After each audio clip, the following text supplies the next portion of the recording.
మొన్న మేము హామీ ఇచ్చాం. హామీ ప్రకారం ఇమీడియట్గా ఏం చేశాం, 3,000 రూపాయలు పెంచాం, 4,000 రూపాయలు పెంచాం. 3,000 రూపాయల నుంచి దివ్యాంగులకు 6,000 పెంచాం.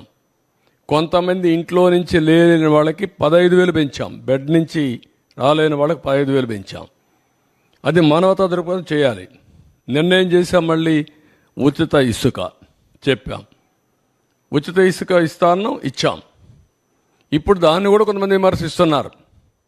అంటే ఎట్లా మాట్లాడుతున్నారంటే, ఉచిత ఇసుక అంటే మేము ఇసుక ఇంట్లో ఇస్తామని చెప్పామని మాట్లాడతారు. లేకుంటే నేనే మళ్ళీ ఇల్లు కూడా కట్టిస్తాను, లేకుంటే వాళ్ళ ఇంట్లో కూడా పొలాన్ని నేను పని చేస్తాను అని చెప్తారు.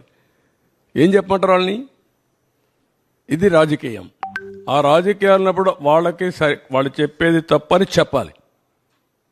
దీనికంటే ట్రాన్స్పరెంట్ పాలసీ ఏమందంటే, జిల్లాలకు అప్పచెప్పాం, స్టాక్స్ అన్ని వాళ్ళకే ఇచ్చేసాం. అక్కడ ఇసుక తీయమన్నాం.